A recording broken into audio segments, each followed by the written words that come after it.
Hi friends, welcome to our channel. இன்னைக்கு என்ன video பார்க்க போறோம்னா கேரளா ஸ்பெஷல் பழம்பொரி எப்படி செய்யறதுன்னு பார்க்கலாமா. நல்ல ஒரு ஈவினிங் டைம்ல டீ கூட வச்சு சாப்பிடும்போது சூப்பரான காம்பினேஷனா இருக்கும். நீங்களும் ட்ரை பண்ணி பாருங்க. சோ இப்போ வாங்க எப்படி செய்யறதுன்னு பார்க்கலாம். ஒரு பவுல்ல 1 கப் அளவுக்கு மைதா மாவு எடுத்துர்க்கேன். 3 டேபிள் ஸ்பூன் அளவுக்கு அரிசி மாவு, 1/4 cup sugar, 1 teaspoon salt, 1 teaspoon மஞ்சள்தூள் இதெல்லாம் சேர்த்து நல்லா மிக்ஸ் பண்ணி விட்டுடலாம்.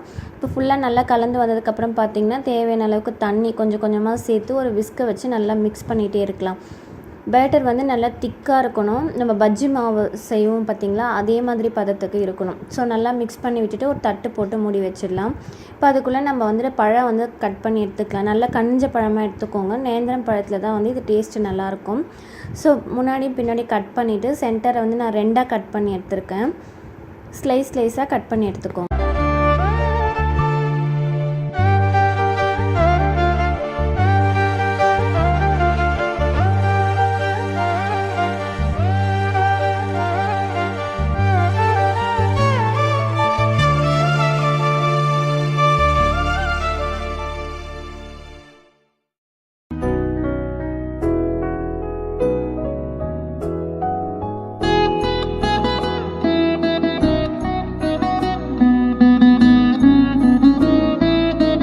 பழம் வந்து இந்த மாதிரி திக்காக கட் பண்ணி எடுத்துக்கோங்க. நல்ல மெலிசாக கட் பண்ணனா நம்மளுக்கு எடுத்து போடும்போது கஷ்டமாக இருக்கும். ஸோ நல்லா வந்துட்டு இந்த மாதிரி திக்காக கட் பண்ணிவிட்டு இப்போ எண்ணெய் வந்து நல்லா சூடாக காய வச்சுருக்கணும். சூடான எண்ணெயில் இதை வந்து மாவில் டிப் பண்ணி இந்த மாதிரி போட்டு எடுத்துக்கலாம்.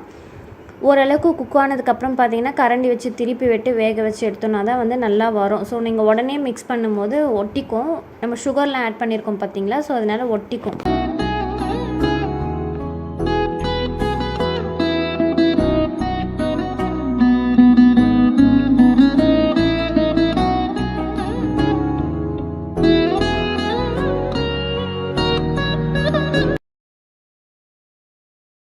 ஸோ இந்த மாதிரி நல்லா குக் ஆனதுக்கப்புறமா எடுத்து சர்வ் பண்ணிக்கலாம். மீதி இருக்க மாவுமே இதே மாதிரி எண்ணெயில் போட்டு பொரித்து எடுத்துக்கலாம். இதில் வந்து நம்ம அரிசி மாவுலாம் சேர்த்துருக்கோம் பார்த்திங்கன்னா மேலே கொஞ்சம் கிறிஸ்பியாக உள்ளே நல்லா சாஃப்டாக சாப்பிட்றதுக்கு வந்து நல்லா சூப்பர் டேஸ்ட்டாக இருக்கும். நீங்களும் வந்து ட்ரை பண்ணி பார்த்துட்டு எப்படி இருக்குன்னு சொல்லுங்கள். ஸோ இந்த வீடியோ பிடிச்சிருந்தா லைக் பண்ணிக்கோங்க. நம்ம சேனலை மறக்காமல் சப்ஸ்கிரைப் பண்ணி வச்சுக்கோங்க. நம்ம நெக்ஸ்ட் ஒரு இன்ட்ரெஸ்டிங்கான வீடியோட பார்க்கலாம். பாய்.